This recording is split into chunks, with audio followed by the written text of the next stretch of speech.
Lux Aeterna is a film that came out in 2020 that's written and directed by Gaspar Noe. So, Lux Aeterna isn't a full-length film. I wouldn't necessarily even call this a short film either because it's technically 50 minutes long. So, that's not really a short film, but it's not full-length either. It's kind of in that awkward spot in between. But, just cutting right to the chase, Lux Aeterna is a film that is certainly a Gaspar Noe film. I've seen Irreversible, I've seen Into the Void, I've seen Climax, and now Lux Aeterna. It's a film that I definitely knew was Gaspar Noe, like within the first 15 minutes, without having to know that it was Gaspar Noe beforehand. But immediately, this is what I'll say about the film in terms of its opening. And this is something that I rarely ever say about films. But I feel like in this film, it just rings true. But the first 15 minutes of this film, you can basically skip. I remember I was trying to get through it, and I did get through it. But honestly, for me, it just does absolutely nothing for the film. And I feel like skipping the first 15 minutes actually enhances the experience of the film. Because the first 15 minutes, I swear, is just Gaspar Noe trying to induce an epileptic seizure among its audience. Basically, the first 15 minutes of this film is just seizure-inducing flashing lights. And I got through all of it, but all it did was give me a damn near panic attack for basically no reason. And it actually doesn't have anything to do with the film's narrative. I mean, I'm sure there's probably some sort of thematic reason Gaspar Noe had in mind, but to me, it just feels really unnecessary, and this film could have done completely without. But once you get through those first 15 minutes, this is a film that I found quite amazing in a lot of different ways. As I mentioned before, this is a film that you can clearly tell is crafted by Gaspar Noe, because it has all of the sensory overload aspects to it. It's got the panic attack inducing chaos, and it also obviously has that experimental style and approach to it.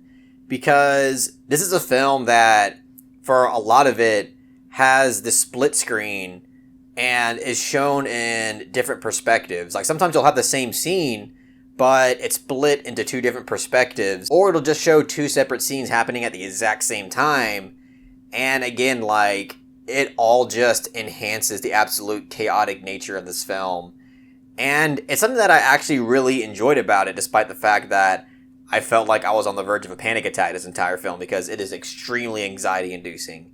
I just got done watching Shiva Baby the other day. I mentioned that was an anxiety-inducing film, but I think this film has it beat in a lot of different ways, just in terms of how anxious it makes you feel.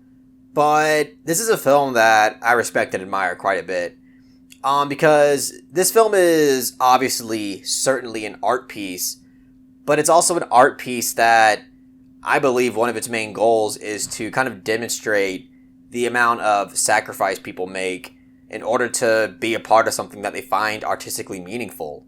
Of course, like, the actors and actresses get a paycheck, but there are many times where they take on roles and they take jobs because they want to be part of something that they feel like isn't just for, schlock and entertainment value. And Charlotte Gainsbourg, who is in this film, by the way, she is a perfect example of an actress that's like that. I've never seen her in a film where I feel like she just phoned it in to get a paycheck or just try to get notoriety out of it. You can tell that she's an actress that truly does love the art of filmmaking and just art in general. And even when you hear her speak in interviews, she's somebody that obviously comes from a place of high respect for art. And I think, like, that's one of the main things this film is trying to get across, because this entire film revolves around a production set for a film that is just absolutely disorganized and lacks any kind of structure, and is basically just one of the worst examples of a film set, and is pretty much everybody in the industry's worst nightmare to be a part of. And this film really explores all the avenues of that, because this film has many characters that demonstrate all the different roles that go on a film set, whether it's the producer, the director, even the guy that's just there to help out, but also in a slimy way just push his own project onto people.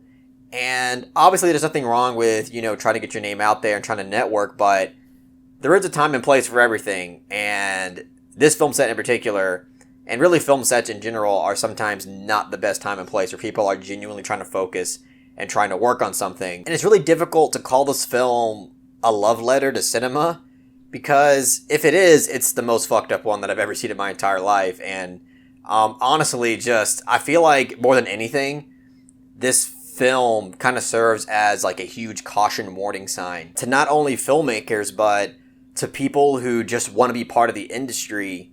And obviously, like, not every set is going to be as disastrous as the one that's presented here, but it definitely shows how bad it can get and how extremely stressful it can get to just try to devote yourself to something that you feel like you're passionate about.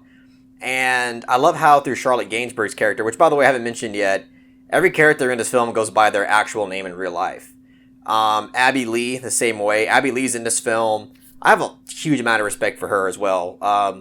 She was obviously in The Neon Demon as the character Sarah, and she's somebody that I see in films quite often, but they're always films that have a lot of artistic integrity behind them, and you can tell, like, it's another one of those things to where she's not somebody that is just trying to get clout all the time and try to get this gigantic paycheck. Like, I feel like she is also somebody who does respect the art of filmmaking and does admire art in general. And she's also a great actress. I think she's one of the stronger performances in this film. She does an excellent job.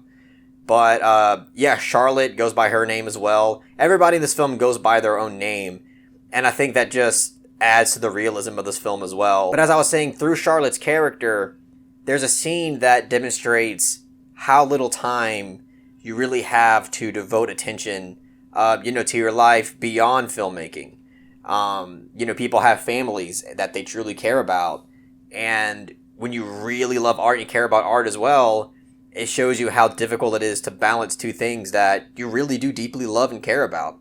And that scene on its own is really stressful and also a bit heartbreaking. This film also shows that not only do we as the audience get lost in the art of filmmaking, just get really sucked in and immersed to the whole cinematic experience, but the people that work on film sets also do the same thing.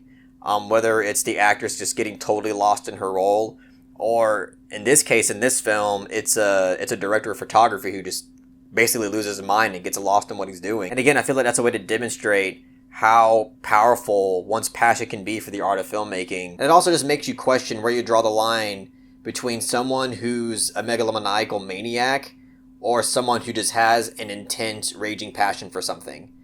And I love the way that was demonstrated in this film. And the third act of this film is, again, one of those things to where I felt like I was beginning to have a panic attack. And it has to do with flashing lights as well. So I really do like the third act. But again, like, I'm not gonna lie, like, the overuse of flashing lights kind of bothered me just a little bit. Because a part of me feels like it is a little bit of a cheap way to kind of induce anxiety into somebody. But at the same time, I do also respect the decision. But with all things taken into consideration, I'm going to give Lux Aeterna a soft 8 out of 10. All of your muscles are relaxed, and all of your nerves relaxed. Honestly, if this film didn't have the first 15 minutes, this would have been at least a soft 9. But since the opening 15 minutes are a part of the film, I can't cut it some slack. Maybe there's people out there who genuinely enjoy the 15 minutes. That'll be interesting to hear your take as to why that is, but I'm really intrigued and curious regardless.